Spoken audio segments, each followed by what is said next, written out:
Apalagi sekarang ada media sosial. Suara lu abadi, begitu di capture, begitu orang sudah, lu mau dilihat tapi dia udah capture, lu akan abadi terus menerus kan. Media sepakat untuk tidak menaikkan isu itu bersama, maka tidak ada isu itu sih.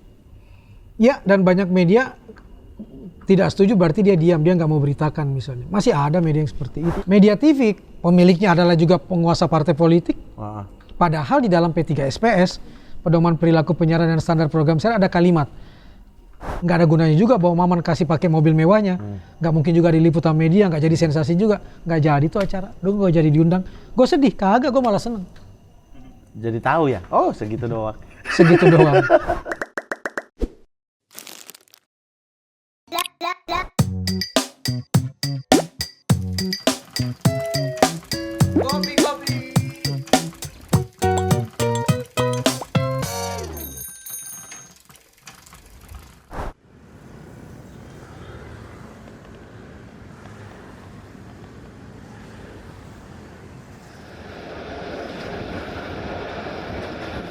Oke, mohon maaf ini ada kereta lewat. karena kita ini syuting dekat Jatinegara. Negara yang suka mengalihkan isu. Langsung dibuka dengan jokes kereta, mantap sekali. Halo para maling, apa kabar? Sehat selalu kalian dimanapun berada. Kita kembali lagi. Ini kereta memang buat kita penjara nih lama-lama ya. Ada kereta lagi. Oke, kita berjumpa lagi di Maling Mamat Keliling di episode udah yang keberapa kesekian ini, dan kontrak masih sampai 2024. Jadi tenang saja, aman, kecuali kontrak yang satu masih gonjang-ganjing tuh. Lu harus minta jangan 2024. Kenapa? Karena perpanjang, makanya Presiden aja diperpanjang. Saya optimis makanya perpanjang. Karena kalau perpanjang saya juga perpanjang di sini. Tapi tidak, nanti disalahartikan nih. Saya sudah kedatangan seorang narasumber favorit saya dari dulu memang. Buku-bukunya juga menjadi favorit saya karena ada satu judul bukunya yang berjudul ada nama yang abadi di hati. Yang abadi di hati tapi tak bisa kunikahi. Itu saya banget tuh. Kang Maman Suherman, luar biasa. Bukunya masih ada ya? Masih cetak ulang terus. Masih cetak. Nanti saya mau ini minta tolong, saya beli tapi beli langsung di Kang Maman. Kang Maman kirim ke keluarganya langsung. Oke. Keluarga yang nikah itu ya. Banyak rumah tangga yang rusak gara-gara buku pasangannya baca buku itu, yang lain ngintip lihat gitu. Pasangannya lihat. Nama siapa? Memang itu tugas saya. Merusakkan rumah bikin tangga orang. Bikin buku itu untuk itu. Karena makin banyak kasus seperti itu, bukunya makin laris. Iya ya. Jadi kadang-kadang untuk membuat kita kaya raya itu kita korbankan banyak orang. Ih bener juga ya. Kang Maman pilihannya korbankan rumah tangga orang. Orang bercerai, Kang Maman dosanya 1/4 lah. Yang penting gini loh. Kalau orang-orang pada gagal, sementara saya tetap jalan kan, saya jadi dapat pujian banyak kan. Iya. Yang nulis aja berhasil dengan rumah tangganya. Kok kalian yang cuma baca doang gagal? Buat saya pujian, buat orang lain ujian. Kang Maman setan dong berarti yang uji orang. Ya tugasnya. Kadang-kadang kita berpikir setan itu menjalankan tugas dengan baik, nanti dia di akhirat tempatnya di mana ya? Kan ini baru maksudnya baru mulai Kang Maman. Dia menjalankan tugas dengan baik. Manusia gagal menjalankan tugas dengan baik masuk. Kalau gagal menjalankan tugas, neraka. Nah, kalau setan berhasil menjalankan tugasnya? Matiin kamera dulu, kita kelas filsafat 20 menit ya. Kang Maman sehat kan? Katanya adil dan beradab. Iya sih. Alhamdulillah sehat, alhamdulillah. Nah, nanti tolong kalian kasih jawaban itu pertanyaan tadi. Ya. Kasih jawaban di kolom komen, nanti saya coba pelajari dari situ ya. Jawaban terbanyak yang saya pakai nanti buat jawab Kang Maman. Biar mayoritas aman gitu. Sehat Kang Maman, masih tinggal di Jati Bening? Bolak-balik, karena di Jati Bening tuh ada anak dan cucu, jadi saya lebih banyak di situ. Lebih banyak di situ. Biasanya ya, ke Cilandak, ke Ampera Raya juga. Kan saya anak orang kaya. Mainnya Ampera, dekat rumah Radit dong itu. Itu dia, tapi rumahnya semua nama-nama orang pemiliknya, orang lain. Di situ? Di Jati Bening, anak. Di Cilandak istri, jadi saya nggak punya rumah sama sekali. Tapi orang kaya itu orang yang paling sedikit betul, kebutuhannya. Tapi itu suami yang luar biasa, suami yang memberikan. Bukan, justru saya itu adalah parasit dalam rumah tangga.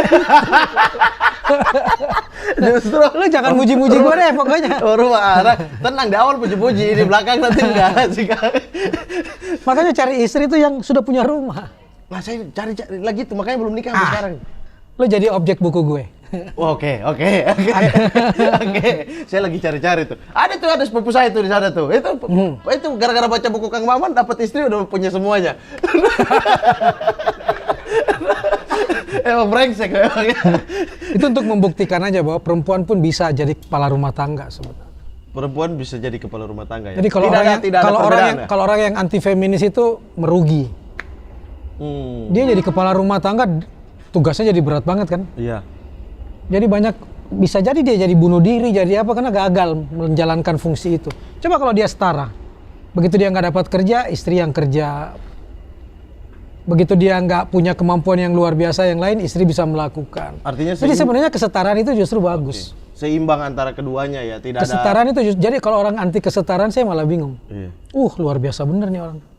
Jadi kita harus setara, mau apapun dalam bentuk apapun ya. Oh iya, buat saya sih itu. Tapi kesetaraan di negara ini kan nggak. Kenapa? Kalau kita skopnya lebih luas itu kan dalam rumah. Kalau skopnya dalam lebih luas, apakah kan nggak mungkin semua setara, presiden, semua menteri, ada pembagian kerja kan? Iya. Tetapi dalam keadilan misalnya, tadi yang bilang adil dan dalam beradab keadilan tadi. Orang mendapat sesuai dengan apa yang dia beri seharusnya. Apa yang dia berikan kepada orang itu yang dia dapat gitu kan ya. Jadi kalau dia bekerja dengan sangat besar, tanggung jawabnya sangat besar, dia dapat besar, masuk akal juga. Oke. Tapi sebelum kita masuk ke Nah yang lebih tidak masuk akal tuh dapat besar, masih nggak merasa cukup. Mau lebih. Nah itu kemudian jadi maling itu. Kak. Ruko ini udah disita Kak. Kita nggak bisa ngapa-ngapain di sini. Di dalam udah siap nih. Gue takut loh kakak itu. Kayak itu singkatan Ku Klux Klan. Iya. Tapi kan ini ada singkatannya di bawah, komunitas Makanya, kopi keliling. Aman. Tapi Kang Maman karena ini komunitas kopi keliling, mau minum apa Kang? Iya temennya kopi. Teh. Wis. Sunda ya. Maman Suherwan dan Mamat Sumamat. Gue Makassar tahu. Oh Makassar. Nih Mamat juga Sunda. Saya Papua. Oh Papua. Aslinya Papua, cuma memang pengen cari Sunda gitu. Silakan Kang Maman, ini tehnya. Harusnya cari orang Papua juga. Orang Papua itu keren-keren. Saya jatuh cinta sama Papua udah. Makanya sering bolak-balik ke sana. Dan Kang Maman juga sering saya mengikuti Kang Maman itu sering mengirim buku ya. Buku ke komunitas-komunitas di sana ya. Di Papua, Papua Barat, Papua, di kota-kota kecil banyak teman-teman anak-anak muda Papua yang sangat peduli dengan teman-temannya, dengan komunitasnya, dan selalu mengatakan bahwa anak Papua juga sama cerdasnya dengan anak lain. Anak Papua juga punya hak yang sama untuk mendapatkan pendidikan. Dan luar biasa, mereka bisa jalan 8-12 jam hanya nenteng buku untuk menemui gurunya. Murid-murid anak-anak kecil yang di sana yang rindu betul dengan bahan bacaan kan. Dan saya di sana punya banyak ibu yang sangat luar biasa. Mama desa kalau ketemu dengan saya, orang Papua tuh kalau menganggap kita saudara ya. Begitu kita datang ke satu desa, mama desanya lihat kita, kamu saudara saya, kamu sakit, saya sakit, kamu menderita, saya menderita. Langsung dia kasih noken. Wah, pesta rakyat betul. Saya udah berapa kali bakar batu di pinggir pantai itu. Ikannya gitar kan apa ukulele, luar biasa. Jadi kalau yang bilang kita nggak bisa berkomunikasi dengan baik dengan orang Papua, yang harus dipertanyakan kenapa lu nggak bisa gitu. Komunikasi Anda yang bukan mereka yang gagal, kitanya yang gagal berkomunikasi. Tapi terlepas daripada masing-masing daerah ya, komunikasi publik. Kang Maman kan lama di media, sangat lama wartawan, penulis juga, sudah cukup makan asam garam dengan dunia literasi yang ada, dengan komunikasi publik yang ada. Komunikasi publik yang ada di negara kita ini, misalnya lah sekarang, Kang, kita lihat jubir hanya bertahan beberapa saat gitu. Iya kan? Terakhir Fajrul Rahman, habis itu dipindahin, sekarang nggak ada jubir. Kita bingung kan? Dia dipindahin itu karena gagal atau apa gitu. Kalau kita bilang dia berhasil lah, kenapa dipinggirin? Kalau kita bilang dia gagal, dia jadi dubes. Iya. Itu ya iya jatamu ada tapi nggak di sini. Kayaknya di sini kamu udah buat blunder deh gitu. Nah, komunikasi publik tapi ini bukan di zaman sekarang aja, kita gitu bicara ya? negara. Lu gitu. baik, cuman gua geli kalau lu dekat. Jadi lu Iya, pergi gitu. iya, pergi aja tetap dapat gaji di sana. Ah, ini kok. jangan diedit, yang tanggung jawab. Enggak. Tapi Kang Maman gimana? Ini kita nggak bicara satu pemerintahan, Enggak, yang negara. Saya selalu mengatakan bahwa kita cara komunikasinya masih patron klien gitu loh. Orang yang lebih tinggi selalu dianggap yang sebagai sumber kebenaran, kita takutin, kita sangat respect yang berlebihan, sehingga kadang-kadang kebenaran itu bukan berdasarkan siapa yang bicara, tapi dia di posisi mana. Oke. Kita nggak berani untuk membantah hanya karena dia ketua DPR, ketua MPR, dia menteri, dia pejabat tinggi. Kalaupun kita nggak setuju, kita cuma diem. Karena pangkatnya di atas. Karena dia di atas. Nah, padahal kalau dalam kriminologi, kami di kriminologi selalu bilang gini, kejahatan itu bukan karena banyaknya penjahat kok, tapi karena diamnya orang-orang baik. Tapi ketika orang-orang baik itu bersuara tapi tidak mendapat porsinya atau didiamkan lah istilahnya. Saya malah curiga sebaliknya bahwa bukan orang-orang baik itu tidak mau bersuara, tapi memang sengaja untuk dibikin satu sistem yang mereka tidak akan bisa berbicara gitu. Jangan kira kalau kita bicara kemudian nggak ada artinya. Oke. Kita seperti menumpuk batu kecil-kecil kok. Akhirnya nanti jadi tembok yang sangat kukuh. Kita nggak suka sama rezim narasi tunggal Orde Baru. Kita bicara seperti nggak didengar, tapi dia bertumpuk-tumpuk runtuh juga kan Orde Baru. Sekuat apapun Pak Harto saat itu runtuh juga. Artinya sekecil apapun suara itu. Kita membangun sebenarnya, membangun. Jadi nggak pernah perlu takut untuk mengatakan suara gua nggak didengar. Nggak. Apalagi sekarang ada media sosial. Suara lu abadi, begitu di capture, begitu orang sudah, lu mau dilihat tapi dia udah capture, lu akan abadi terus menerus kan. Orang akan ingat terus menerus. Jadi sebenarnya perjuangan kita untuk menegakkan berbagai hal itu lebih gampang hari ini harusnya, karena ada media sosial. Banyak sekali zaman-zaman dulu perempuan mengalami pelecehan seksual, kekerasan seksual, perkosaan nggak berani ngomong. Sekarang karena ada media sosial mereka lebih takut dan macam-macam kan, siapa yang mau dukung gitu loh. Sekarang dia mengalami peristiwa itu, dia munculkan di satu media, lu bisa didukung sekian banyak orang yang akhirnya lu jadi punya orang yang mendukung kamu. Oke. Seharusnya media sosial bermanfaat seperti itu sebagai kontrol sosial. Dan apalagi sekarang media sosial Kang, sesuatu yang viral itu lebih cepat ditindaklanjuti gitu. Iya, karena kemudian ada tekanan publik kan. Iya. Kadang-kadang butuh tekanan publik. Kalau yang bicara itu yang saya bilang, cara komunikasi kita patron klien. Kalau yang bicara orang tertentu, somebody, pejabat tinggi, punya jabatan dan lain sebagainya, depan rumahnya jalan bocor, dia tinggal telepon bupati, tinggal telepon wali kota, besok udah ketutup misalnya. Kalau satu rakyat kecil, nggak akan didengar. Tapi kalau satu rakyat kecil itu berkumpul menjadi 100-200 orang muncul di media sosial, takut juga pejabat. Tinggal retweet doang ya? Iya, dia takutnya apa pejabat itu? Takutnya satu, ini suara 100-200 bisa hilang nih nanti kalau gue mau memimpin lagi, misalnya seperti itu. Ada hitung-hitungan kalkulasi-kalkulasi yang sifatnya kuantitatif yang memang penting untuk saat ini. Nah, sebagai orang kecil, lu berkumpul tiba-tiba jadi 1000, jadi 2000, jadi viral, lu nggak jadi orang kecil lagi, lu jadi orang besar di situ. Berarti jangan takut untuk kita karena posisi kita yang rakyat kecil lalu kita bersuara tidak akan didengar, jangan gitu, jangan juga gitu. Bersuara aja terus. Yang penting kita sadari bahwa kita bersuara, kita juga punya tanggung jawab terhadap suara kita. Jadi nggak juga kemudian sebar kebohongan, ujaran kebencian, hoax dan lain sebagainya, risikonya di lu juga gitu loh. Okay. Tapi kalau kamu yakin benar dan kamu mempersiapkan semua dengan baik, orang lain akan dukung kamu kok. Oke. Nah, tapi itu kan dari bawah ke atas ya. Istilahnya kita semprotnya dari bawah ke atas gitu.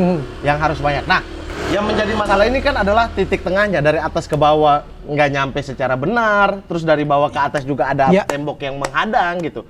Nah, ini apa yang menjadi penghalang di tengah sebenarnya Kang Maman? Suara ini bilang, tidak dua pihak. Kadang-kadang kita merasa yang di tengah itu kan sebenarnya jadi jembatan. Tapi kalau dia hipokrit, hanya menyembah kepada yang di atas, dia justru jadi barrier, jadi penghalang. Kadang-kadang misalnya gini nih, kadang-kadang saya percaya Pak Jokowi baik. Dia mau mendengar semua. Tapi apa semua sampai ke Pak Jokowi? Belum tentu. Main Instagram, saya main Twitter. Emangnya Pak Jokowi sendiri? Ya kenapa nggak main sendiri? Kalau Pak Jokowi main sendiri, gue yang protes. Kenapa tuh? Gue gaji lu sebagai presiden, bukan sebagai YouTuber, bukan sebagai netizen. Iyalah. Itu tugas dia untuk negara sangat banyak. Ya kan? tapi kan bisa sebelum tidur nih. Sesekali kalau dia sebelum tidur gitu kan. Tapi kan nggak mungkin dia baca sedemikian banyak kan. Sesekali aja. Jadi kalau dia malah justru konsen ke situ, anggota DPR yang konsennya ke media sosial, gue bisa protes. Gua nggak suka mereka. Lu kan bersuaranya di ruang rakyat lu udah mahal-mahal digaji, tempat lu mewah banget, tapi lu bicara cuma di luar. Begitu di dalam dia tidur, apa artinya? Iya. Berarti begitu juga dengan pejabat-pejabat di daerah yang sedikit-sedikit vlog gitu. Sama aja, apalagi kalau saya sering datang dari satu hotel ke hotel lain. Kalau kamu lihat deh vlog-vlognya pejabat di daerah kadang-kadang, emangnya vlognya berlangsung di daerahnya? Iya. Kenapa nggak kalian kritisi itu misalnya? Vlognya banyakan di Jakarta, banyakan daerah, banyakan kunjungan ke tempat lain. Woi, lu kepala daerah di tempat ini nih, lu ngapain kunjungan ke tempat lain? Yang lu butuh sejahterakan daerah lu nih. Kadang-kadang ada juga di daerahnya. Begitu daerah lu banjir, dia malah jalan-jalan kemana-mana.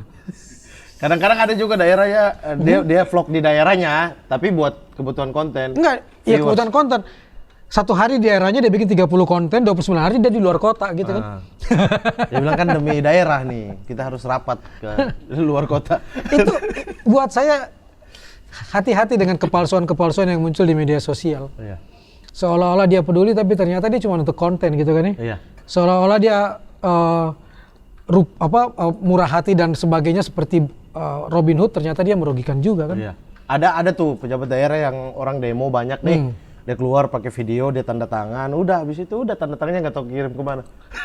Saya itu udah terlalu capek. Ini contoh yang paling sederhana.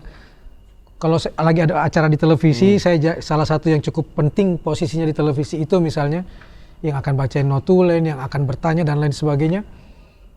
Sebelum acara tuh hampir semua, rata-rata nih pejabat-pejabat itu panggil ajudannya, catat nomor teleponnya Kang Man, nanti kita hubungin. Hari ini gue bersumpah, nggak ada satupun yang hubungin gue. Emang sering begitu. Jadi nggak, dan jangan terlalu banyak berharap dengan yang gitu-gituan, karena lipstick seperti itu udah biasa. Mungkin kalau kita mau berpositif thinking, ya terlalu banyak juga yang dia harus pikirin sehingga kita dilupakan. Ya. Jadi kita nggak usah juga sakit hati, nikmatin aja. Ya, nikmatin aja. Jadi jangan paksa misalnya juga Pak Jokowi semua yang ada di Twitter dia pasti lihat, nggak mungkin juga. Ya tapi paling tidak suara yang suarakan beredar aja. Itu tetap harus sampai ke tingkat yang paling atas. Harapan kita kemudian sampai ke tingkat pembuat entah kebijakan. Bagaimanapun caranya ya, yang pasti Sangat. beliau harus. Tapi saya kebetulan ada kakak kelas saya dari kriminologi yang ada di dekat Pak Jokowi, yang bikin pidatonya Pak Jokowi. Dia juga cerita bahwa Pak Jokowi juga peduli kok, melihat apa yang ada di media sosial. Pagi mau tidur dan mau bangun itu dia baca koran dan lain sebagainya, dan dia tahu betul. Memang ada informasi. Dia tahu betul koran-koran itu isinya apa, dan kemudian dia bisa menegur menterinya dan lain sebagainya. Bagus aja, buat saya bagus aja. Tapi kalau Pak Jokowi akan begitu terus, menterinya kemana aja sih kayak contoh sekarang lah. Kan ada Perdana Menteri. Gak mau langsung connect lagi. Nanti Perdana Menteri aja. Contoh yang sederhana sekarang. Nggak penting Pak Jokowi bicara minyak goreng. Bukan tugas dia. Iya, itu tugas kementerian. Tugas menterinya bahkan sampai ke bawah-bawah. Tapi menterinya sendiri pun tidak pernah memberikan tanggapan atau memberikan jawaban. Nah, komunikasi seperti ini Kang Maman. Dan kamu bayangin nggak? Yang bagi-bagi minyak goreng sekarang banyakan mana? Polisi. Wah, parpol kan?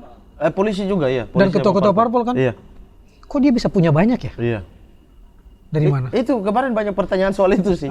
Kok bisa partai-partai yang bagi, terus kemudian ketika sidak misalnya ada, tapi ketika warga yang turun mau cari nggak ada. Dan sekarang banyak sekali minyak goreng dengan merek-merek baru. Muncul kan? Iya. Pertanyaan cuma satu. Saya nggak pernah masak jadi nggak tahu. Nggak, pertanyaan cuma satu.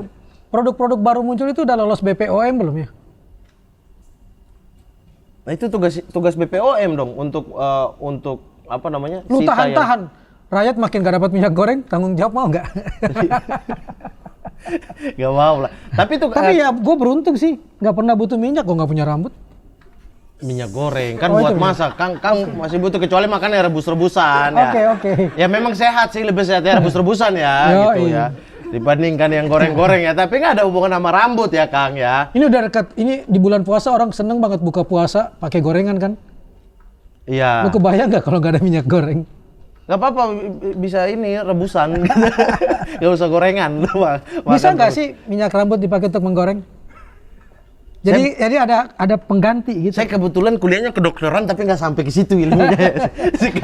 Untuk Sama-sama penggantian minyak. kimianya gimana itu. Sama-sama minyak. Gue waktu kecil aja minyak rambut gue pakai minyak kelapa. Hah? Oh iya, orang-orang tua dulu sisir rambutnya pakai minyak kelapa yang asli ya, yang masak. Kenapa ya? sekarang kita nggak balik? Ketika minyak kelapa susah. Kan udah ada percampuran minyak itu. Rambut. Emang Kang Maman mau makan ikan goreng ada zincnya gitu. Kan nggak mungkin mengandung oil apa gitu, nggak Lo mungkin. bikin promosi yang luar biasa. Kalau Anda menggoreng pakai minyak rambut ini, rambut Anda juga akan rapi sekaligus. Di dalam ya rapi Kang. Ini kan kita telan Kang. Paru-paru yang klimis. Jadi dia mati dalam keadaan rambutnya rapi gitu. Gak gitu juga konsepnya. Nah tapi Kang kita kembali ke tadi. Tadi Kang Kita ngomongin apa sih ini? Udah kita di sini bebas aja. Emang para maling ini gokil-gokil emang. Mereka suka ambil kesimpulan sendiri ya. Kang Maman tapi seharusnya begitu, nggak boleh ada narasi tunggal. betul. Setiap orang mendengar punya persepsi sendiri. Lihat notulen dari tadi tulis apa? Nggak ada. Kita ngalir aja. Nggak pernah ada di sini. Nulis apa? Santai di sini. Tapi Kang Maman tadi saya notice Kang Maman sebut kata kepalsuan. Kepalsuan itu kan sering terjadi, tetapi yang menjadi masalah ya, itu menjadi hal yang laku di Indonesia. Kita tidak bisa pungkiri bahwa melihat kesederhanaan, melihat turun ke gorong-gorong, melihat misalnya presiden main medsos sendiri, itu kan akan menjadi sesuatu yang heroik, padahal tidak sesuai fungsinya gitu. Misalnya di beberapa daerah, pejabat turun ngurusin lalu lintas, itu kan ngapain menurut kita ya, tetapi itu masih menjadi hal yang laku. Gimana Kang? Ada orang yang memang cari reach, ada orang yang cari engage gitu kan dalam media sosial ya. Biarin aja. Dia akan berproses sendiri, nanti kemudian rakyat makin pinter kok dan tahu ini drama, ini fakta, ini idealita, ini realita. Biarin aja. Masyarakat nggak bisa terus-menerus dibodohi. Betul. Masyarakat juga akhirnya tahu. Buktinya apa? Satu contoh yang paling sederhana lah. Kita yang gampang-gampang, yang gampang-gampang yang sudah jelas-jelas ketangkep misalnya. Apa tuh? Crazy Rich. Yoi. Drama, Coba. semuanya penuh drama. Akhirnya kan penuh drama. Saya malah berharap jangan berhenti di sini dramanya. Cari tahu tuh siapa pejabat-pejabat, siapa orang-orang besar di belakangnya yang memodali.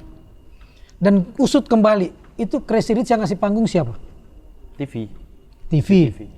Pejabat-pejabat publik kasih panggung dia, ngundang dia ke rumah pejabatannya, dibikinin podcast bareng-bareng sama pejabat itu. Kenapa dia nggak merasa bertanggung jawab ikut membesarkan nama-nama itu?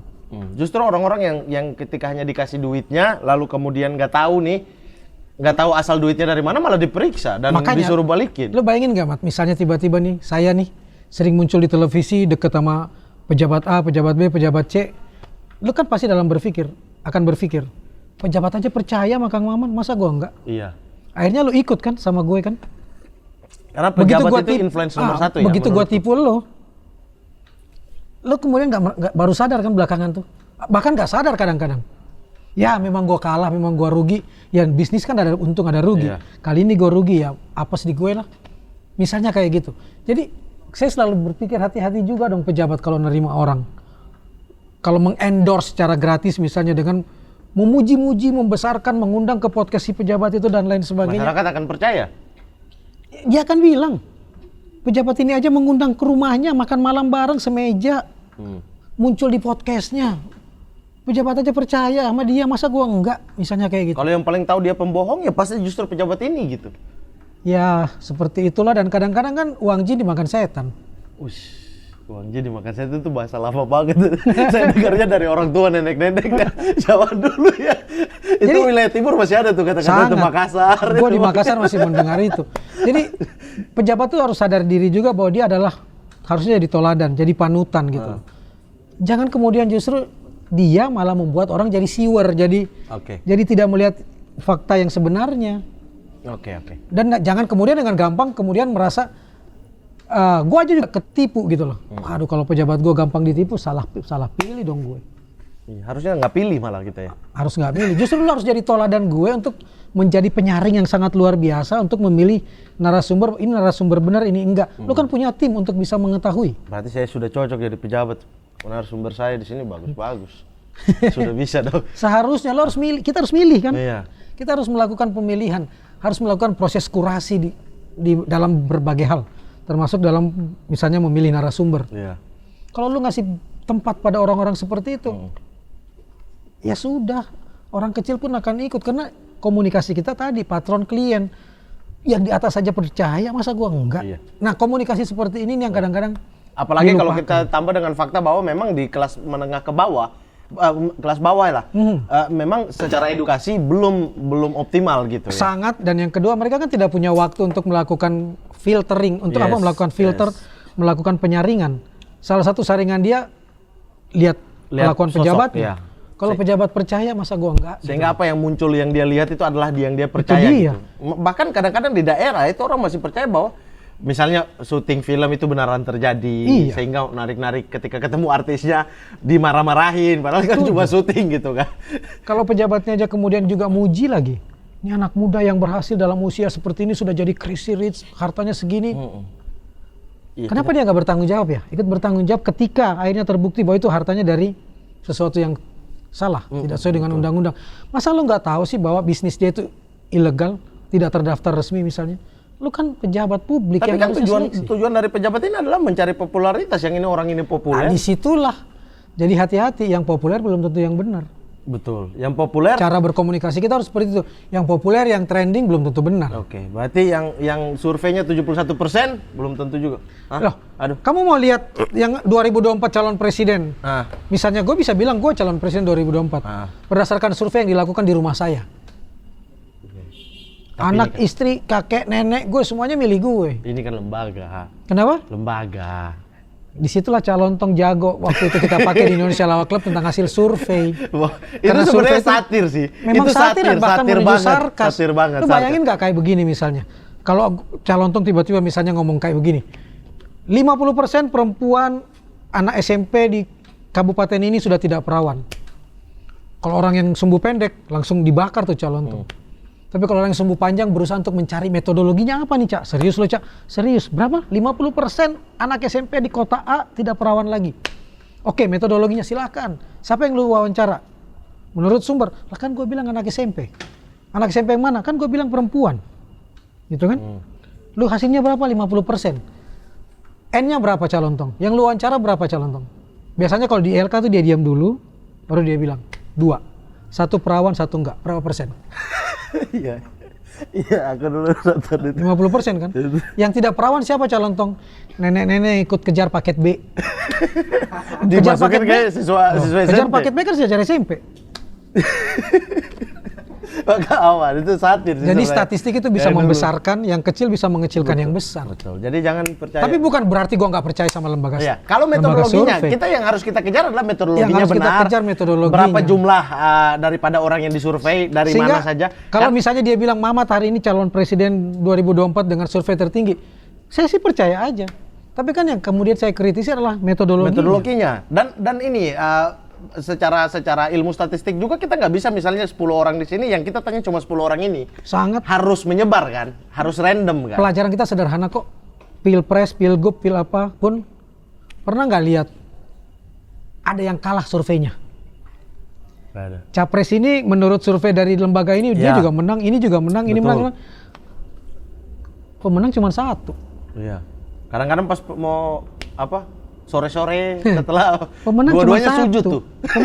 Pemenang cuma 1. Dua-duanya gitu. mengucap syukur atas lembaga surveinya.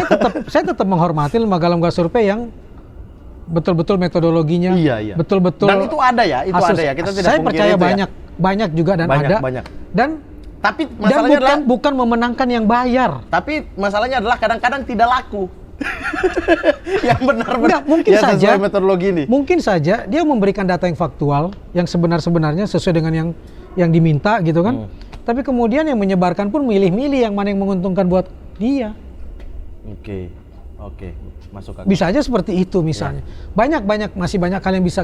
Tapi buat saya itu pembelajaran kita untuk makin dewasa dalam berpolitik, bahwa survei dan sebagainya itu penting. Ya, untuk melangkah. Tapi Kang Maman kan sebenarnya cukup tahu lah di dalam soal-soal inilah bagaimana survei bekerja, bagaimana saya lumayan tahu, tapi sangat di permukaan gitu. Kang Maman ini orang yang hidup di dalam, bahkan ini bajunya jurnalis pencari fakta, bukan penebar petaka gitu. Saya beberapa kali ada di belakang caleg, di belakang calon bupati, calon wali kota, calon gubernur, ikut dianggap ikut membicarakan tentang strategi dan lain sebagainya kayak gitu, bekerja sama dengan lembaga-lembaga survei, saya tahu bahwa ada yang boleh diungkapkan di ruang publik, ada yang tidak. Iya. Dan saya lebih percaya apa yang ada tidak dibawa, yang ada di belakang publik. Yang kalau yang diumumkan buat saya sudahlah itu konsumsi publik. Yes.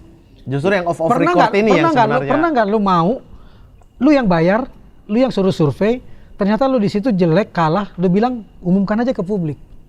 Pernah nggak? Lu mau nggak juga lu? Logika sederhana aja kan, lu nggak mau. Tapi saya lebih bagus hasil survei itu untuk internal kita untuk bicara. Betul. Gitu. Tapi kesini itu mulai bukan hanya masyarakatnya, pejabatnya juga mulai sadar bahwa masyarakat tidak butuh lagi kepalsuan. Karena kemarin ketika Pilkada 2020, Kang, saya tuh pernah lihat beberapa postingan dari calon di daerah ya.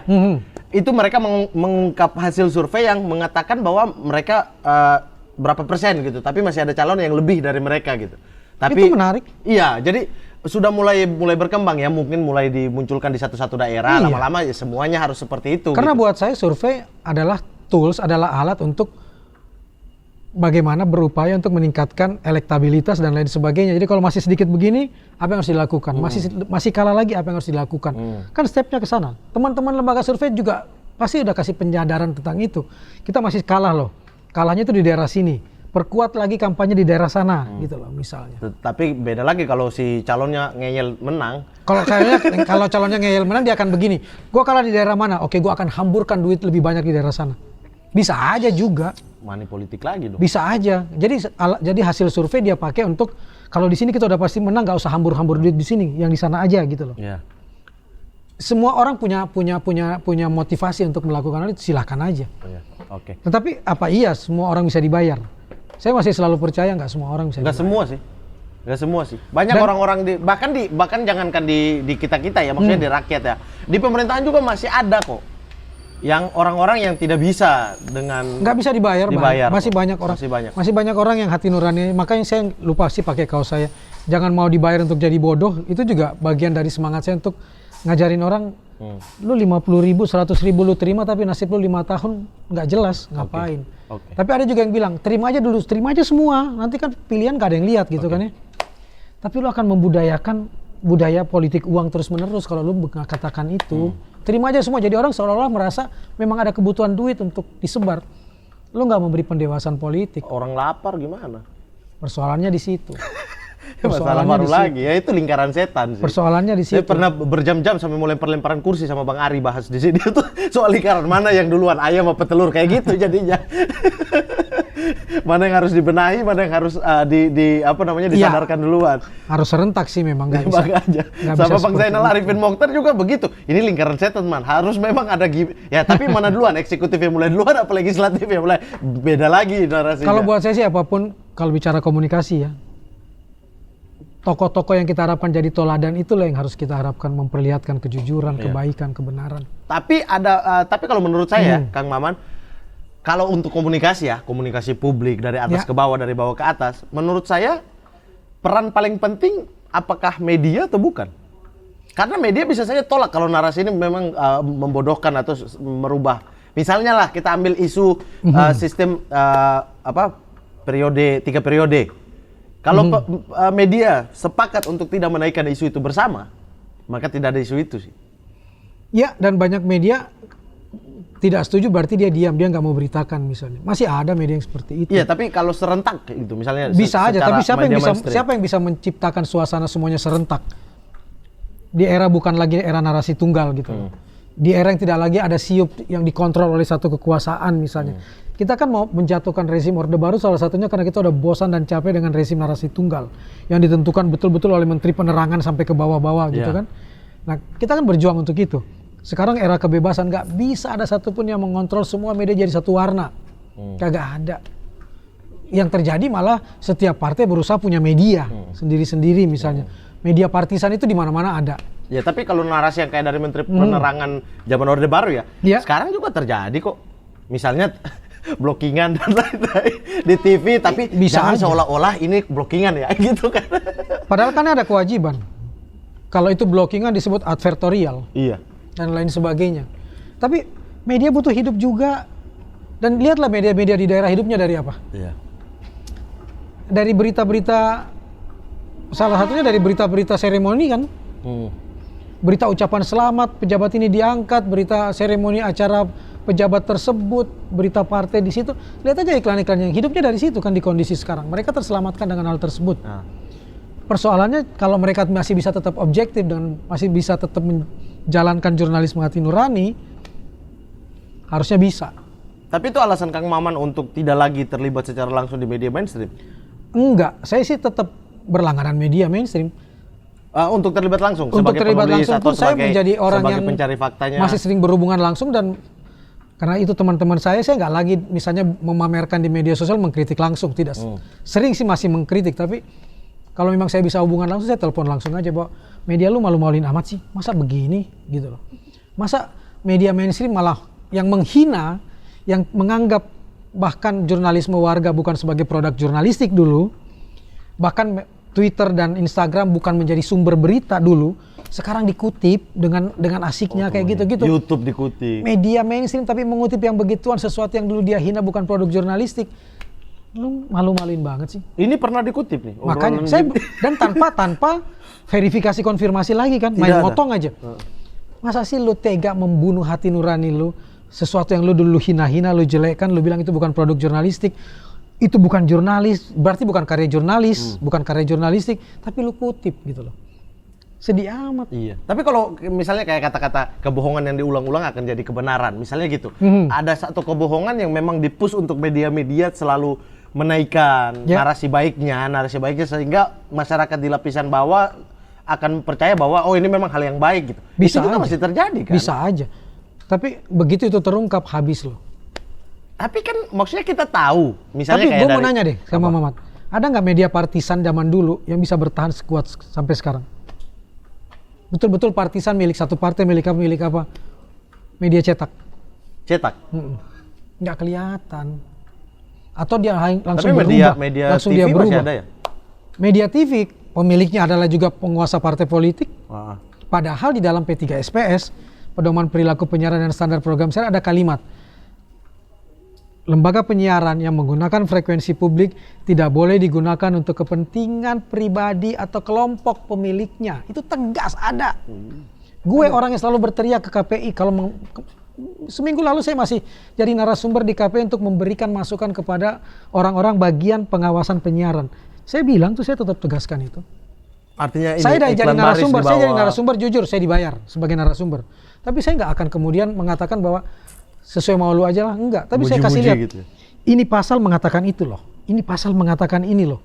Lu berani nggak menegur hal-hal tersebut? Kembali ke lu sebagai orang yang diberi amanah untuk itu. Termasuk misalnya gue bilang, Anda menyiarkan 1 jam, 1,5 jam, 2 jam, selebriti nikah, selebriti pacaran, selebriti apa. Emangnya frekuensi milik publik boleh dipakai untuk kepentingan pribadi? Kalau dia demi kepentingan publik, berkaitan dengan uang negara, berkaitan dengan kebijakan publik yang menggunakan uang negara gitu loh, berkaitan dengan betul-betul untuk keselamatan dan keamanan negara, lu ungkap, lu bikin tayangan langsung, itu nggak apa-apa, karena lu menggunakan frekuensi milik publik. Tapi apa urusannya artis kawin lu liput lahiran dan menggunakan frekuensi publik 1,5 jam? Jadi, ada tuh peraturan malamnya kita udah tahu tuh ini besok sesar apa ya. Sementara sesar udah nggak joget lagi kan? Iya, oh iya. Itu aduh, jigi. Itu hal-hal seperti ini yang saya sih nggak takut, misalnya suara lu nggak didengar man, tetap aja dia begitu, nggak apa-apa, saya bersuara terus aja. Karena batu tadi ya. Saya selalu percaya akan ada orang-orang baik, orang-orang yang cerdas, orang-orang yang waras yang bisa membuka pasal itu dan memikirkan betul ya ada ya Kang Maman, bahwa kali ini dia kalah sebagai minoritas, sehingga ketika keputusan dibuat berdasarkan kolektif kolegial dia kalah, nggak apa-apa. Tapi lu tanam satu kan. Iya. Masa sih lo nggak bisa? Ya ibaratnya batu besar juga karena percikan air sedikit-sedikit juga akan dekok kok. Iya. Biarin aja. Iya. Nggak apa-apa, jangan berhenti untuk mengucapkan itu misalnya. Tapi saya melihat gini Kang Maman, bahwa kalau hal ini berlangsung terus-menerus ya, apalagi misalnya ya, kita kritik secara langsung aja bahwa TV-TV dipunyai oleh partai. Dan dimana kemudian partai-partai ini kita tahu berafiliasi kemana gitu. Ini akan jadi TV propaganda lama-lama, bahwa media ini semua akan menjadi propaganda untuk kepentingan partai politik masing-masing. Iya, kepentingan tertentu. Makanya publik harus berdaya, makanya manfaatkan media sosial. Saya masih suka diundang oleh stasiun televisi, tapi saya tetap aja mengkritik tentang hal tersebut misalnya. Contoh yang sederhana gini deh, televisi buka donasi untuk banjir, untuk bencana, untuk apa gitu kan. Saya ingetin tuh ke KPI, tanya dong, dia minta izin nggak ke kementerian terkait? Karena dalam persyaratan P3SPS harus ada izin. Harus diaudit, harus ada laporan publiknya. Dilakukan nggak itu 3-3? Ada nggak dalam pengawasan KPI misalnya? 3. Yang kedua, ketika uang terkumpul, dipublish nggak? Dia publish ke publik. Ketika dipublish ke publik, kami sudah menyetor, tapi kemudian yang menyetor itu pakai baju partai. Semprit dong. Itu uang rakyat, uang donatur. Iya. Efeknya akan sampai ke sana-sana ya? Gue bersuara itu terus. Kalau tiba-tiba ada TV tersinggung nggak mau pakai gue muncul di televisi itu, bodoh amat. Emangnya dia yang menentukan nasib gue? Dan ada Tuhan kan? Gak sebuah TV juga milik partai, kan ada TV yang lain. Itu dia. Jadi kita jalankan itu terus, dan saya yakin juga mungkin pemilik TV-nya juga nggak sadar itu ada di P3SPS karena informasi stop di tengah, dia nggak dapat laporan, dia taunya anak buahnya udah kerja bener lah.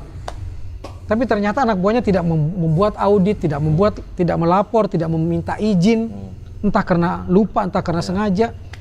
Kita ingatin kepada pemiliknya lewat media sosial. Karena menurut saya Kang Maman ya, kita tuh arah-arahnya ini pintu gerbang baru yang kita masuk ke awal-awal Orde Baru lagi gitu. Misalnya kayak gini, DPR 90% lah dikuasai oleh pemerintahan. Kemudian pengusaha-pengusaha. Kemudian udah gitu media, kemudian gitu yudikatif tidak berfungsi. Artinya dia mengambil fungsinya setengah-setengah gitu, sesuai porsinya pemerintahan gitu kan. Saya berharap gini, kita harus tetap membedakan bahwa kita beda dengan Orde Baru yang narasi tunggal. Maka selamatkanlah lembaga-lembaga yang dulu tidak ada. Lembaga-lembaga di mana rakyat bisa mengawasi pemerintahan. Misalnya, rakyat bisa dengan bangga mengatakan bahwa KPK itu adalah produk reformasi. Sudah menjadi. Iya, komisi-komisi yang ada sekarang itu termasuk KPK adalah produk reformasi. Jaga dong itu. Kritisi juga itu, supaya kita nggak balik ke sana. Suka nggak suka itu ada untuk bersuara, dan itu pasti didengar. Yang kedua, gue kadang-kadang bilang begini, gue milih A, tapi begitu dia sangat mayoritas, gue nggak takut untuk kemudian berpihak ke B yang minoritas, supaya suara ada perimbangan. Gue pemilih Jokowi, ya gue pemilih Jokowi. Tapi bukan berarti gue kemudian mendukung terus apa yang diucapkan Pak Jokowi misalnya. Iya. Pemilih yang baik, pendukung yang baik adalah pendukung yang kritis. Dua periode? Iya. Tas dulu. Untuk mendukung, aku mengatakan itu dengan segala risiko kok dimusuhin kiri kanan, diejek cebong, tetap kritik. Nggak apa-apa, tapi kemudian saya kritik. Begitu saya kritik, saya dihajar sama... Dibilang kadrun kita. Saya dihajar sama sama tim netizen mereka. Kang Maman sekarang main dua kaki, musuh dalam selimut. Peduli amat. Yes. Peduli amat. Gua nggak makan dari situ kok. Itu sih. Gua nggak makan dari situ kok. Tiba-tiba gue bertemu dengan partai yang oposisi. Oh bener kan Kang Maman ternyata main dua kaki, dia juga dekat dengan hak lu. Apa ngelarang gue untuk bertemu dengan semua orang dan ini saya. Udahlah, nggak usah bohongin saya lah. Lu kan berteriak-teriak gitu juga karena lu sudah makmur di tempat sana kan. Betul. Ya belum tentu juga Pak Jokowi suka. Karena justru perbuatan-perbuatan lu yang membuat Pak Jokowi juga tercoreng. Iya betul. Makanya saya selalu bilang gini, kalau kita lagi kritik pemerintahan dan kalian itu support dengan pemerintahan, puja pemerintahan ini, maka biarkanlah orang-orang yang kritik. Karena kalau kalian nentang, justru akan menampar muka pemerintahan. Oh rezim ini otoriter, rezim ini membungkam orang bersuara. Karena kalian gitu. Saya selalu bilang dengan teman saya yang di dekat Pak Jokowi, gimana sih sebenarnya sikap Pak Jokowi? Pak Jokowi tahu kok. Pak Jokowi tahu siapa penjilat, siapa yang betul-betul mendukung dia, siapa yang mengkritisi dia. Dan pernah nggak Pak Jokowi marah sama orang yang mengkritisi? Enggak. Betul Kang. Tapi masalahnya adalah kan yang dibawa-bawa, misalnya kayak kita lihat Dandi Laksono pernah ditahan karena tweetnya. Kemudian yang lain-lain, padahal tidak ada unsur penghinaan dan lain sebagainya gitu. Ada teror gitu. Ada sadap menyadap. Itu yang di lapisan bawah. Oke, mungkin Pak Jokowi tidak tahu, tapi yang hal-hal ini kan terjadi. Bahwa ada risiko perjuangan seperti itu nggak apa-apa. Saya selalu bilang dia sedang membangun tembok-tembok kok untuk nanti orang makin sadar tentang hal itu. Saya udah terlalu sering mendengar orang ketika dia di dalam kekuasaan, begitu ternyata udah tidak, dia bilang sorry ya man, Gua kan dulu di dalam kekuasaan jadi gua harus ngomong gini. Kalau gua ngomong gitu gua ketawa aja. Gila ya lu memperdagangkan hati nurani lu karena itu. Iya. Makanya enaknya kita di luar bisa ngobrol dengan santai seperti ini. Nggak yakin kok kalau kita juga mengkritik Pak Jokowi lalu Pak Jokowi benci kita, nggak juga. Iya, saya itu tidak. Nggak juga. Makanya yang menjadi masalah itu bukan bagian habis ini level rekamannya atasnya. lu kirim ke Pak Jokowi, kemudian kita juga jadi bermasalah. Enggak, percaya sama gua, enggak. Tapi Pak Jokowi, tetap ada resiko itu di bawah-bawahnya Pak tanpa Jokowi sepengetahuan Pak Jokowi. Pak Jokowi nggak akan begitu amat gitu loh. Kita tahulah kondisi ini. Gue masih menjadi pendukung Pak Jokowi. Sampai hari ini gue masih jadi pendukung. Tapi jangan suruh karena gue. Udah presiden dong. Iya, tapi dalam harus artian dukung dong. sedukung-dukungnya dia. Bukan berarti gue setuju dia terus dong. Betul. Gue tetap akan mengkritisi. Misalnya contoh sederhana. Nah. Gue kritisi. Dulu sebelum Pak Jokowi jadi presiden, setiap tanggal 17 tiap bulan, untuk yang periode kedua ya. Periode pertama, periode kedua, menuju ke periode kedua, dia bikin kebijakan yang luar biasa buat gerakan literasi. Kirim buku setiap tanggal 17 gratis ke berbagai daerah. Oh, ini pernah Kang Maman tweet ya? Iya, kan? Saya baca ya. Banyak teman-teman pegiat literasi yang memperjuangkan itu ketika bertemu dengan presiden, dan kemudian presiden mengiyakan. Bahagia banget gerakan literasi. Gua kirim buku ke Papua 10 kilo, 10 juta. Kang Maman tweet tuh. 10 juta gitu kan. Nah, kalau tiba-tiba gratis, betapa nggak seneng. Tiba-tiba sekarang udah enggak. Semua pegiat literasi kan berhak mengkritisi Pak Jokowi dong, untuk mengatakan kok berhenti Pak, itu proyeknya bagus loh. Nggak yakin saya ini sampai, belum tentu ini sampai ke Pak Jokowi dan Pak Jokowi tahu. Mudah-mudahan lewat ini Pak Jokowi dengar langsung lah. Pak Jokowi nonton maling juga. Kita udah berkirim surat, masih nggak sampai, nggak tahu terbaca atau tidak surat kita. Gue cuma mau bilang satu, yang salah bukan Pak Jokowi. Di bawahnya yang tidak bikin payung hukumnya. Tidak bikin payung hukum tentang tanggal 17 itu free cargo, literacy, kata teman-teman yang lain. Kata saya pengiriman buku bebas. Tapi kenapa? Harusnya kan begitu Pak Jokowi ngomong, yang di bawah langsung bekerja cepat untuk bikin payung hukumnya supaya jelas apa. Ini duitnya keluar dari kantongnya siapa nih? Keluar dari kantongnya Pos atau keluar dari kantongnya Dikbud? Karena kalau salah juga akan menjadi masalah. Kasihan Posnya, kasihan Dikbudnya. Gue ngeluarin sesuatu yang bukan untuk peruntukannya. Nanti gue dibilang korupsi dong. Gue dibilang salah prosedur dong dan lain sebagainya. Nah, bikin dong payung hukum yang mengatakan ini semua tanggung jawab Dikbud atau tanggung jawab Perpusnas untuk mengcover biayanya. Baru aman. Lah sekarang payung hukumnya nggak ada, jadi begitu berhenti ya berhenti aja. Pertanyaan sampai nggak ke Pak Jokowi cerita ini? Nah, menurut saya juga ini ada perbedaan pendapat juga, Fox ya. Kalaupun sesuatu itu kebijakan yang langsung dari beliau, harusnya beliau akan tetap kontrol terus. Artinya sudah sampai mana? Banyak sekali kan. Lah itulah tugas presiden. Kita memilih presiden untuk mengambil tanggung jawab yang besar ini. Bukan cuma tugas presiden. Lalu apa gunanya pembantu-pembantunya? Ya makanya Pak Jokowi hanya sentil terus tiap sidang. Yang ini kemarin saya titip gimana? Betul, tapi berapa kementerian? Apakah semuanya ada di kepala dia? Kan harus ada yang mengingatkan dari bawah. Ada Seknek, ada Sekap, ada Pak di bawah Pak Muldoko dan lain sebagainya, Pak Muldoko dan sebagainya kan ada kan itu kan. Tapi kan itu yang tapi harusnya, kalau kebijakan yang besar-besar ingat terus. Oh iya kalau yang besar. yang proyek besar yang proyek-proyek oligarki kan ingat mungkin gerakan literasi, gerakan mencerdaskan anak bangsa bukan proyek besar mungkin. Iya nggak menguntungkan. Bukan proyek besar, itu proyek besar Kang. Karena mencerdaskan anak bangsa, amanat itu amanat undang-undang tapi tidak menguntungkan untuk siapapun. Secara materi ya. Padahal bisa menguntungkan. Menguntungkan untuk masyarakat. Sebenarnya bisa menguntungkan untuk negara. Industri perbukuan jadi hidup. Iya, bisa. Ekonomi berarti ikut hidup. Untuk negara kan, bukan rakyat. Untuk perusahaan atau untuk orang-orang. Kalau penerbitan hidup, kan pajaknya jadi hidup. Kalau sedikit-sedikit itu orang yang kampanye-kampanye yang jadi kepala-kepala daerah, kampanyenya akan menyejahterakan daerahnya, menyekolahkan gratis. Itu mau udah kebijakan negara. Kalau mau menyekolahkan, lu nggak jadi bupati juga, udah jadi kebijakan pusat, lu jangan jual itu. Nah begitu ada bencana besar, ada apa besar yang harusnya dia ada di situ, dia malah nggak ada. Itu yang menjadi. Itu yang lupa. Dan kemudian orang dengan gampangnya mengatakan ini semua salah Pak Jokowi, salah Pak Jokowi. Enggak, saya itu selalu marah tuh kalau ada masyarakat. Jangan juga terlalu begitu sama Pak Jokowi. Ada masyarakat yang tiba-tiba parah nih presiden ini.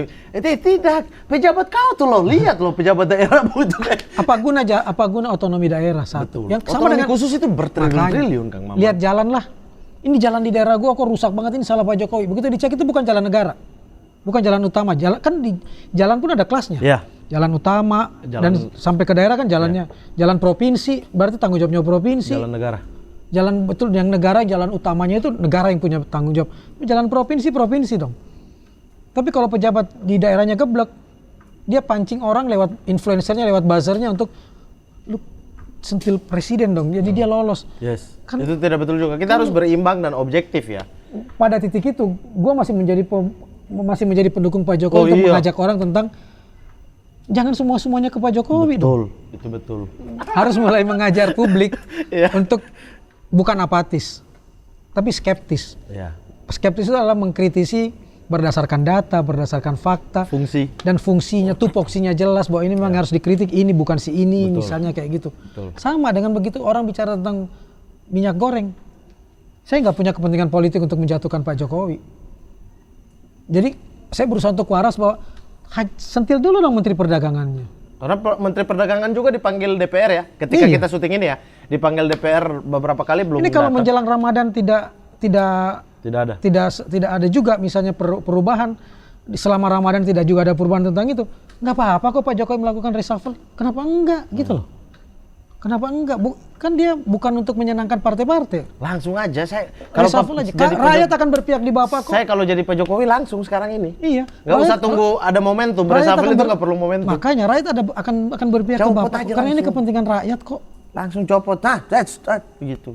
Kayak dulu Gus Dur kan jebak menteri kan.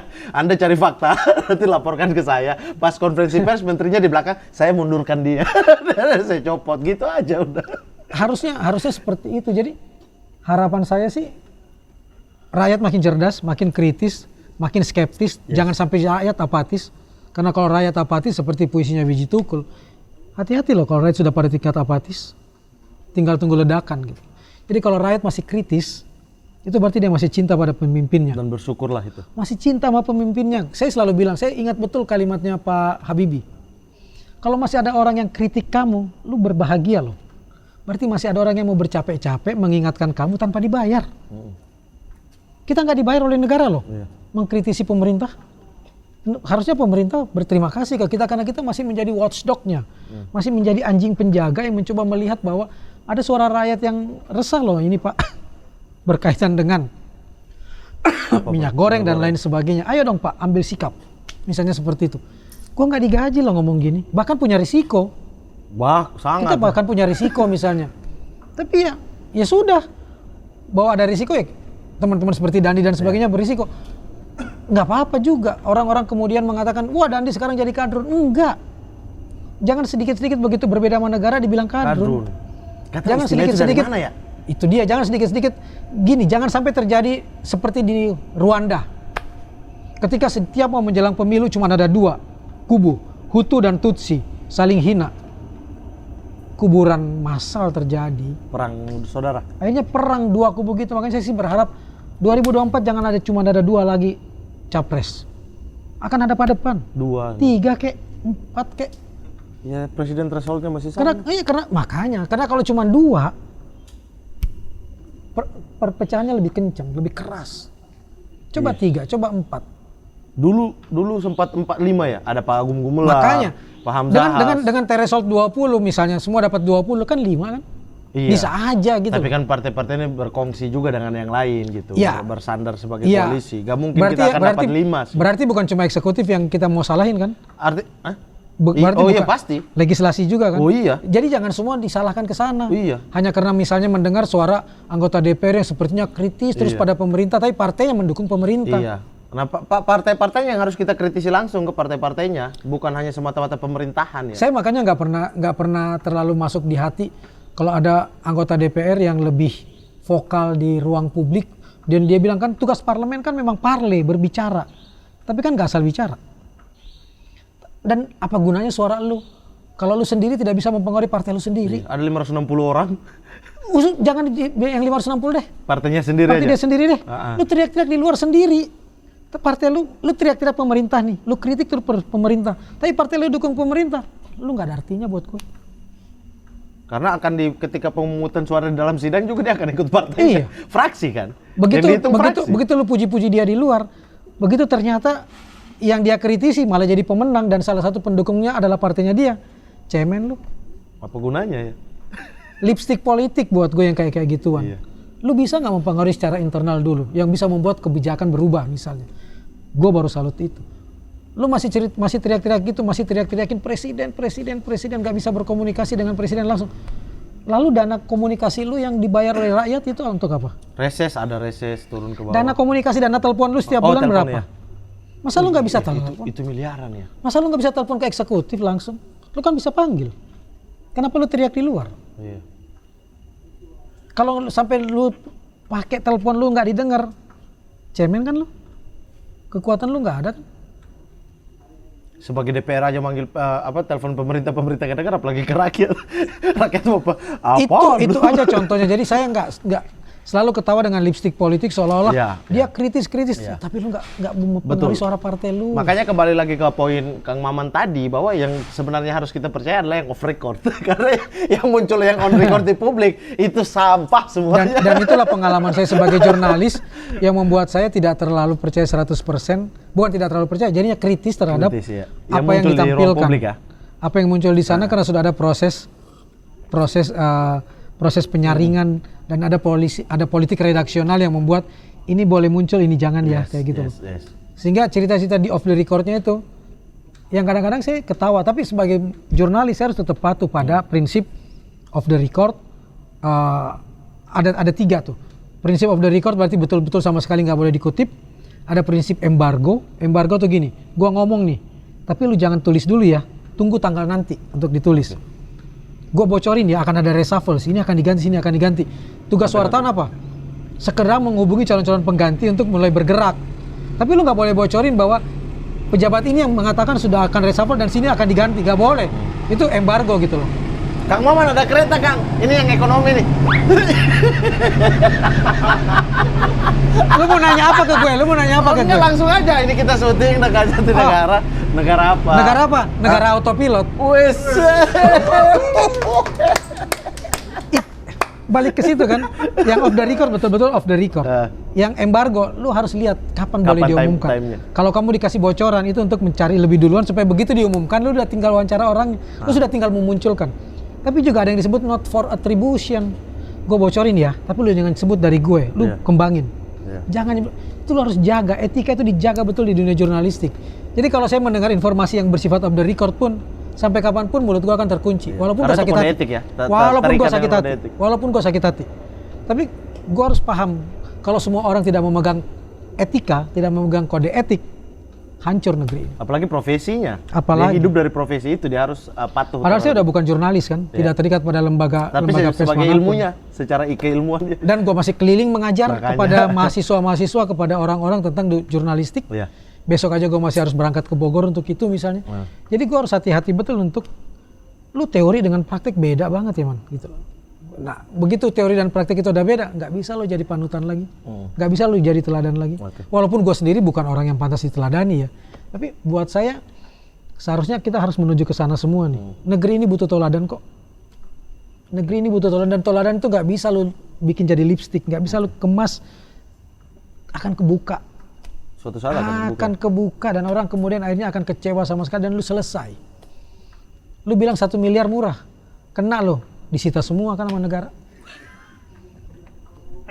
Sederhana. Sebuah dan lu yang kecipratan, siap-siap lo dipanggil. Risiko. Dan itu juga janji maksudnya dari. Tau nggak, gue pernah diundang sama Crazy Rich lewat media penerbitan gue. Kang diminta Kang Maman yang bedah bukunya di satu daerah. Cara gue nolak apa? Ada manajer gue nih, gue kasih tahu. Boleh? Gue moderator. 100 juta. Jemput gue pakai mobil termahal lu dari rumah gue bolak-balik. Antar truk karena gue malas PCR lewat pesawat. Gue ngetes aja. Karena gue nobody, nggak ada gunanya juga bahwa Maman kasih pakai mobil mewahnya. Nggak mungkin juga diliput sama media, nggak jadi sensasi juga. Nggak jadi tuh acara. Gue gak jadi diundang. Gue sedih, kagak, gue malah seneng. Jadi tahu ya, oh segitu doang. Segitu doang. Oh ternyata mobil lu juga cuma nama lu doang, tapi bukan lu pemiliknya gitu. Oh iya, itu udah pasti. Iya. Itu cuma dititipin gitu kan misalnya. Seperti itu. Saksinya banyak.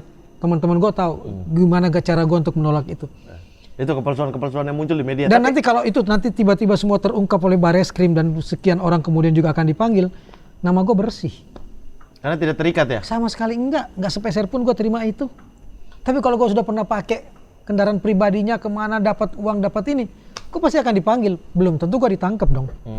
gue jual misalnya gue jual Porsche gue ke dia, masa gue kena? Ya. Kan enggak, itu kan proses bisnis.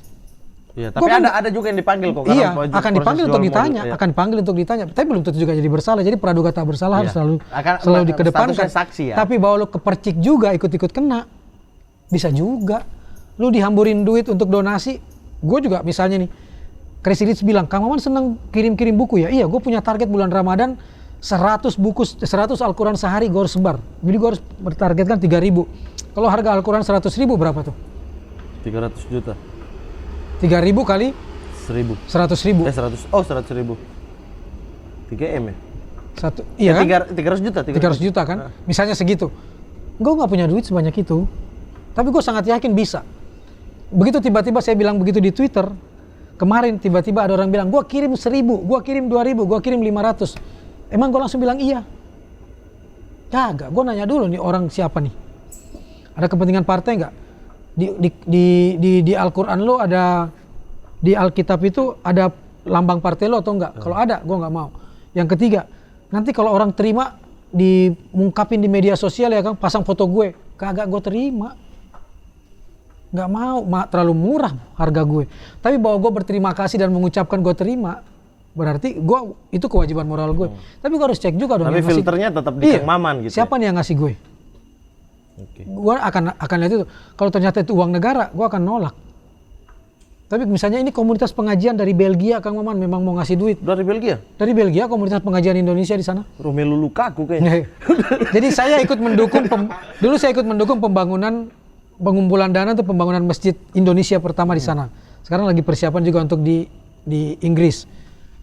Iya, gue senang. Tiba-tiba gue diundang dan gue bilang gue butuh buku untuk bagi-bagi ke daerah. Mereka kirim duit, kirim apa? Gue ngerti bahwa ini komunitas, bukan uang kedutaan besar nih. Gue terima. Dan gue tampilkan di ruang publik. Untuk apa? Kalau misalnya ada yang mengatakan, Kang, itu milik negara loh. Kang, itu uang haram loh. Gue akan tanya langsung di ruang publik kepada pemberinya. Jadi orang juga ngirim buku, ngirim apa, gue hati-hati. Karena gue akan munculkan di ruang publik. Sebagai bentuk pertanggung jawab publik. Ada orang transfer duit 2 juta ke saya nih. Secara keseluruhan, kalau lihat yang gue kirim, kecil. Setiap bulan itu. Tapi tanggung jawab moral gue adalah, ini Al-Qurannya, ini kwitansinya, gue munculin ke ruang publik ya. Orang mungkin bilang, Nora lu man, pamer lu. Bukan itu tujuan gue. Tapi transparansi. Tanggung jawab gue lah di transparansi, bahwa duit lu sampai, Al-Quran lu sampai, buku lu sampai, Alkitab lu sampai. Ini gambarnya, ini videonya. Tapi lu jangan bilang ya, ini dari partai ini, yang dari ini. Gak mau gue. Terlalu murah gue untuk jual seperti itu. Tapi kalau individu-individu, tujuannya untuk apa? Supaya media sosial isinya jangan semua yang jelek-jelek. Bahwa masih banyak orang yang baik. Lu bayangin gak, Mat? Ketika gue kirim Alkitab pun, wah, gue udah dituduh kafirun tuh. Lu nyebar Alkitab. Padahal dia nggak tahu bahwa gue mendengar saudara gue di Papua, di NTT, yang nggak punya Alkitab. Dia punya hak punya Alkitab. Jadi gue kirim. Tapi juga teman gue yang Kristen di Papua bilang, Kang, Ibu Sri itu, Sri Kurnawati itu orang Kristen. Jemaat yang aktif di sekolah minggu. Tapi dia bilang apa sama saya? Kang, kirim juga dong Al-Quran. Saya juga akan sebar kepada saudara-saudara kita yang Muslim. Bineka Tunggal Ikanya dahsyat kan. Jadi jangan cuma lihat cuma di media sosial. Ada lagi nih yang kirim duit, orang Islam. Kang, beli Al-Quran segini, nggak usah dilaporin, tapi juga beli Alkitab ya. Ada juga orang Kristen, Kang, gue kirim ya Alkitab, tapi juga beli Al-Quran ya. Indah loh Indonesia kalau soal itu. Iya. Tugas gue cuma satu. Saya percaya banget tuh hal-hal Tugas yang gue cuma satu. Al-Quran gue jangan kasih ke yang non-Muslim, Alkitab juga jangan kasih yang Muslim. Jangan tiba-tiba pas datang, ketukar. Jangan sampai seperti itu. Gue kemarin kena, gue lihat namanya baik nih di Natuna, Jannawati. Jannah kan dalam bahasa Islam surga. Ternyata JN-nya cuma satu, Jannawati. Bu, gue kirim Al-Quran ya. Kang, saya bukan Muslim. Aduh, maaf ya, maaf. Gue bilang gitu, maaf. Gak apa-apa Kang, kata dia. Kan ini mau Ramadan. Taman bacaan gue selalu terbuka dan biasanya orang habis sholat datang ke tempat gue. Gak apa-apa. Dia punya taman baca gitu ya? Oh, gak apa-apa. Nanti buat orang Islam pasti akan seneng tuh ada Alkitab, ada Al-Quran di tempat gue. Oke, maaf ya, saya kirim Injil ya.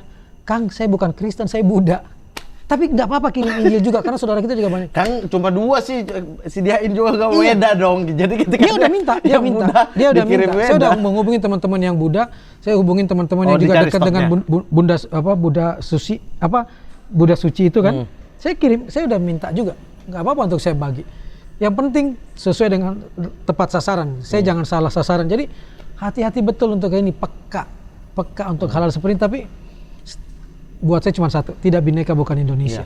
Kang Maman, terakhir nih Kang. Kalau bilang pergerakan media sosial, Twitter dan lain sebagainya, itu kan sangat cepat peralihannya. Hari ini bahas A, besok bahas B, harus bahas C.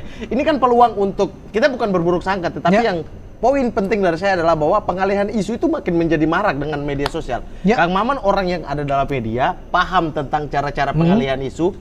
Dikit-dikit sekarang dibilang, oh ini pengalihan isu, ini yang gimana sih yang pengalihan isu dan kapan dia dikeluarkan sebagai senjata? Gitu? Bahwa memang ada orang-orang yang tugasnya melakukan pengalihan isu, wajar-wajar aja. Dan itu dari dulu? Dari dulu. Oke. Silakan aja. Buat saya, yang penting masyarakat kita makin cerdas, makin kritis, makin tahu yang mana yang benar, yang mana yang tidak. Itu PR saya yang terberat. Yang keempat, bagaimana menanamkan 4 pilar literasi digital. Paham tentang kecakapan literasi digital. Punya kemampuan, punya skill yang bisa meningkatkan taraf hidupnya, bisa memanfaatkan media sosial dengan baik. Yang kedua, digital etik. Tahu etika bermedia digital. Jangan menghina. Jangan menghina, jangan kena pasal 27, 28, 29 Undang-Undang ITE. Yang kedua, dengan etika ini lu tahu, lalu lu mengkritik seperti apa. Yang ketiga, budaya dalam bermedia digital, digital culture. Yang keempat, kok gue lupa? Etika, skill, kecakapan, safety, digital safety. Bagaimana caranya bermain digital dan aman, tidak terkena macam-macam. Jadi lu jangan sebar hoax, misalnya gitu kan. Lu jangan nge-retweet hoax, jangan nge-retweet ujaran kebencian supaya lu aman juga. Jangan jadi buzzer. Bukan, kalau saya sih dia mau jadi buzzer nggak apa-apa. Tapi lu kritis. Nggak apa-apa ya. Tapi lu kritis. Jangan cuma jadi pendengung dan dengan gampang mengatakan gini, gua kan cuma ngebas. Lu juga harus pikir bahwa yang lu bahas itu benar atau enggak. Dan tugas kita adalah mengedukasi yang tidak tahu. Lu harus jalankan 2 fungsi, verifikasi, konfirmasi. Karena begitu lu jadi buzzer, lu cuma dibayar 1 juta, risiko lu bisa 1 miliar loh. Bisa masuk penjara loh kalau lu juga salah. Nggak ada lagi tuh alasan, gua kan cuma ngebas.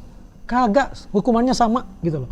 Jadi saya bilang sama teman-teman gue, lu mau cari duit jadi buzzer, social justice warrior, influencer, silahkan. Itu netral. Persoalan cuma satu, lu bisa kritis nggak? Lu bisa nggak nolak?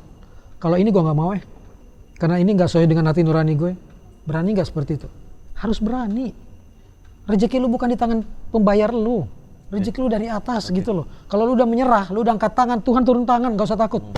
Artinya orang mau ngebahas, mau mengalihkan isu, artinya yang paling penting adalah bahwa kita sebagai warganet atau sebagai masyarakat harus pintar untuk memilah. Betul. Oh ini isu dialihkan, kita harus tetap kritis sama isu yang kemarin. Sebagai orang yang kewarganegaranya udah 2, warga negara Indonesia dan warganet, lo harus makin kritis. Lo harus makin hati-hati. Jangan-jangan kita masuk itu big data 110 juta orang. Kalau gua di situ imigran. Oh di situ imigran. Gua cuma imigran.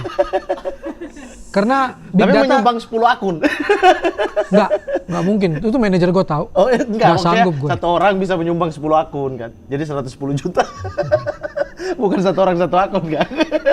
Pak Luhut dia yang ngomong, bukan gue. Lah emang itu kata-kata Pak Luhut, saya nggak ngomong ya. Lu ngomong big data tadi. Kang Maman yang ngomong. Big data kan siapa aja bisa ngomong. Kang Maman terima kasih banyak Kang. Sehat-sehat terus. Yang paling penting terus mencerdaskan orang-orang. Gue mau nanya nih, ini nggak ditayangin kan?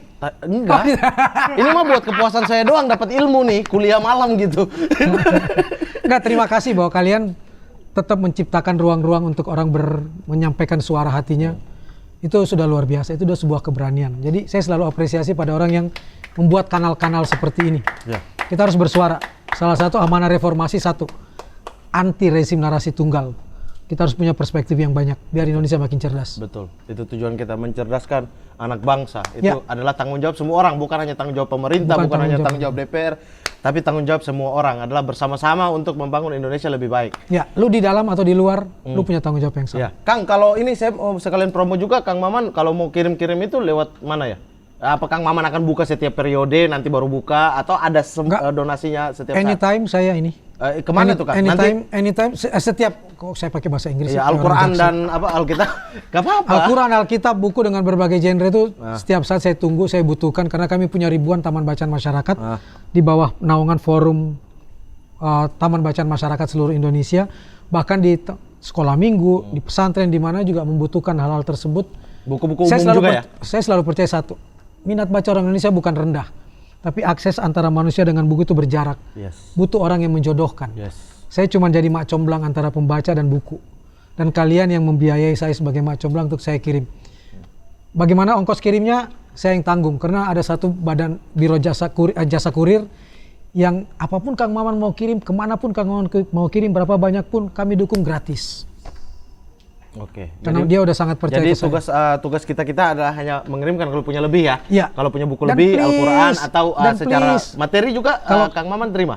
Saya akan belikan buku. Iya, Saya maksudnya mereka kirimnya bukan berupa buku, Boleh. tapi Kang Maman kita kirim buku. Bisa ya? Nanti dipasang di sini. Boleh. Ininya. Boleh. Ini ya, di sini Boleh. ya. Mampus editor pusing kan lu. Di sini. Boleh dengan senang hati. Terima kasih banyak Kang Maman. Thank Semoga you. kita akan bekerja sama ya soal donasi Amin. tadi buku Amin. Maling Mencerdaskan Anak Bangsa. Mantap. Gokil. Oke, terima kasih banyak Kak. Oh, para jadi maling. kita mau singkat ya? Hah? Maling, mencerdaskan anak di sekeliling Indonesia gitu. Singkatannya maling. Anak di sekeliling. Anak keliling Indonesia kan kita Mantap, gitu iya. kan. Jadi bukan hanya maling yang ini, maling ini mendapat amal loh. Iya. Setuju. Ya minimal pahala dan dosa kita seimbang lah gitu. Kalau bisa pahala lebih atas sih. Amin. Kang Amin sih. Dosa sih pasti ya, udah pasti manusia. Lu gak usah ngaku juga, gue udah tahu dosa lu. Iya. Lu juga udah tahu dosa gue kan. Enggak, saya nggak tahu. Saya tidak mau urus dosa orang. Kita tuh cuma beruntung. Allah menutupi semua aib-aib kita Iya, kan. itu luar biasa. Makanya jangan kita buka aib orang, apalagi Setuju. gibah di belakang. Setuju. Oke, terima kasih banyak Kang Maman. Sehat selalu. Makasih. Buat para maling juga terus saksikan acara Mamat Keliling di Has Kreatif. Jangan lupa share, subscribe, comment, like, and terserah kalian mau apa aja. Yang penting cuma nonton ini. Komen gak ikut-ikutan. Jadi jangan diajak. Oh iya, komen, bukan Bang Komeng, bukan, komen. Yang penting adalah jangan nonton acara yang itu. Di sini ada 2 program Kang, tapi jangan nonton yang satu itu, nonton yang ini aja. Oke. Terima kasih banyak. Assalamualaikum warahmatullahi wabarakatuh dan sehat selalu buat kalian semua.